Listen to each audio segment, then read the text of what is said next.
Well, what's up, good people? Mark Holmes here, and as always, I appreciate each and every one of you guys, as well as you ladies, following Joe Boo's day job. I'm actually here in the workshop. We were going to go down today, but I decided to stay here and do some work on the cabinet parts and stuff. Behind me, you guys remember I was going through and cleaning up some of the antique part pine. This is actually some of it here. I've got it about 7/8 of an inch thick, and we're going to make the cabinet doors out of this, along with the door panels. Hang on for a second here, I'll show you.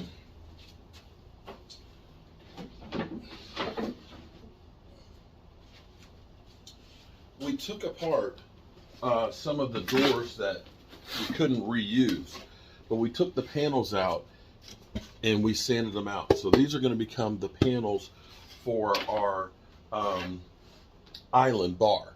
Solid wood panels recovered from the house.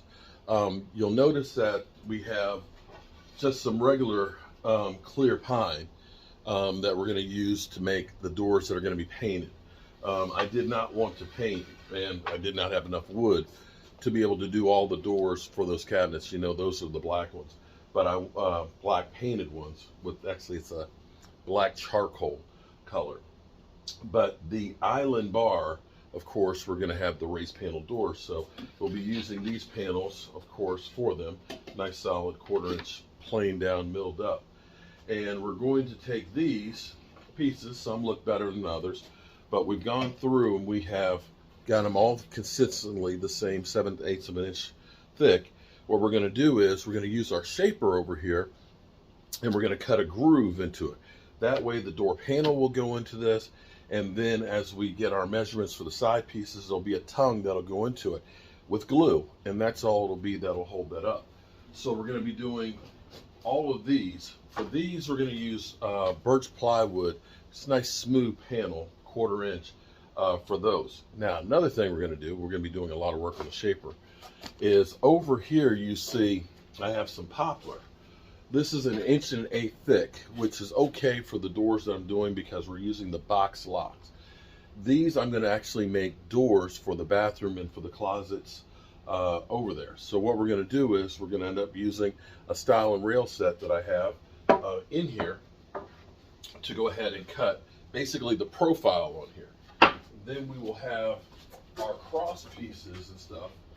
This, for example, would be like a cross piece that'll have the opposite matching piece that's on there. And the way these doors are is there is a rail across the top. There's another stile that comes down the middle, so you have 2 panels. Then there's another rail and another rail with another panel, and then 2 more panels down there. So there's a lot of pieces that actually have to go together to make these things. So what I'll do is I'll go through and I'll route all of these, the main profile on them, and then I'll come back and I will route then the edge pieces to go on there. So yeah, we got a lot of work to do.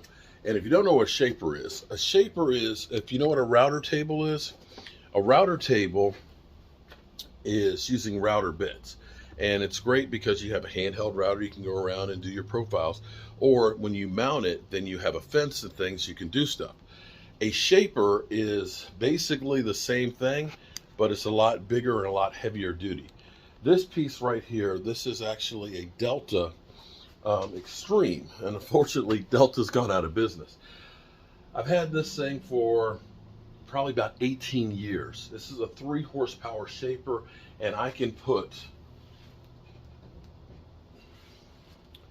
very big blades, bits and stuff on here. These suckers right here, this weighs about 1/2 pound, and when this sucker gets spinning, it cuts, and it can cut the hell out of you. So you have to be very, very careful when using something like this. But making like the doors and big production wear, this is a lot better than using a router table. It's just basically a much stronger version of a router table. And when you're doing a whole lot, and this is, you can see a lot of wood that I have to do production wise, it comes in handy. It's also hooked to my 3 horsepower dust collector that has a 4-inch hose, so it sucks up all the chips and stuff as we go through. So I'm going to get started here making all of these cuts.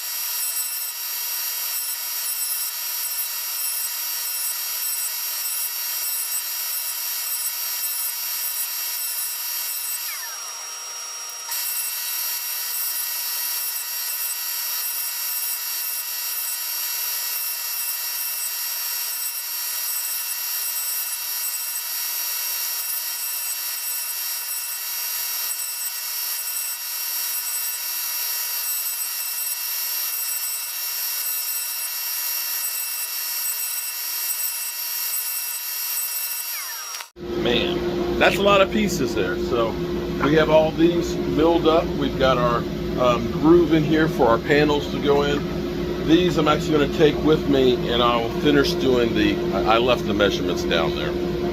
Not real bright, but I can finish this off. I do have another shaper that's down there. It's a 1 horsepower as opposed to the 3. But basically all we'll be doing is cutting the reverse onto these. So I just need to know what the width is. Minus in 3.5 inches, it will be the size that the rail needs to be.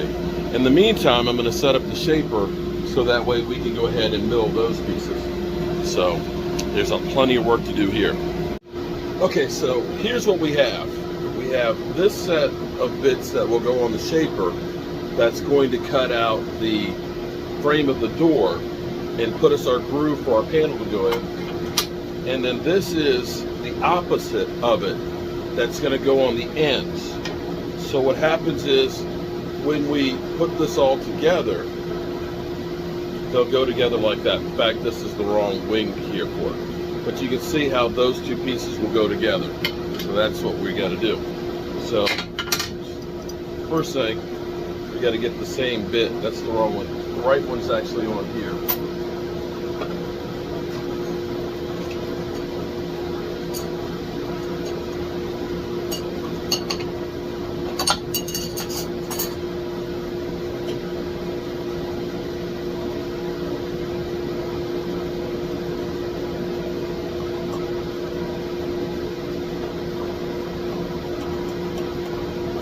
Not the same as going to Home Depot and just buying doors, but these doors will last a hell of a lot longer.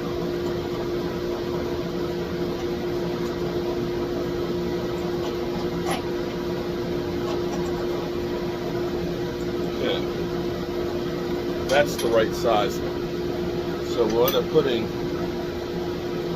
these 3 together, and that's going to make, you see the profile on there.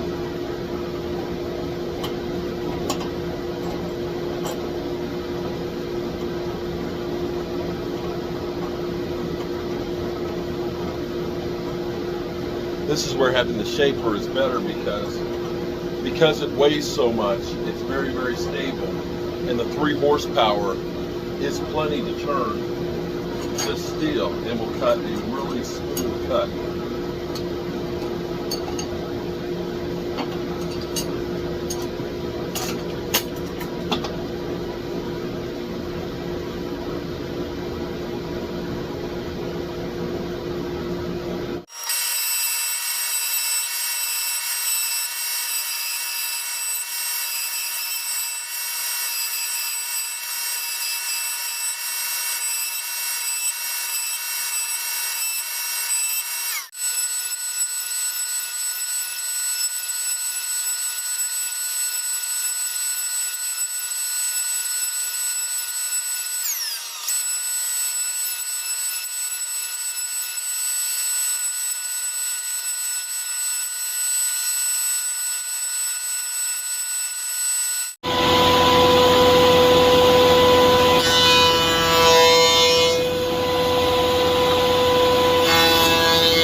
Ooh, okay.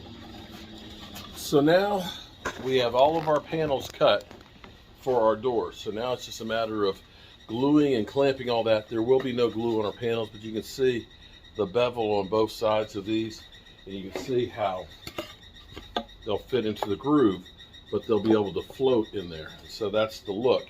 It's a little bit lower than the rest of it, but you can see how nice that panel is going to look. Can't wait to get this all put together. Yeah. But Here's the cool thing. I have a 3 horsepower Oneida dust collector. I've had this thing for, I don't know, since I've been here, about 19 years. And it has a big drum on the bottom of it. And with all the wood that I've been surfacing and planing, I have actually taken out probably, I think, 4 of the 55-gallon drums of sawdust. Because as you start shaping all this, you think that all this has been shaved off. Adds up when you go through the planer, it adds up. And so, yeah, I hate dumping that, but it's a lot better than having to sweep it up or suck it up with the vacuum. It was definitely a good investment many years ago. And one thing I will say about tools, it's better to spend a little bit more money to get a high quality piece of equipment than it is to buy a cheap one to try and get you by. When I look in here at some of the tools that I've had, the shaper right here, I've had it for about 18 years. The thickness sander I had that one, I replaced it.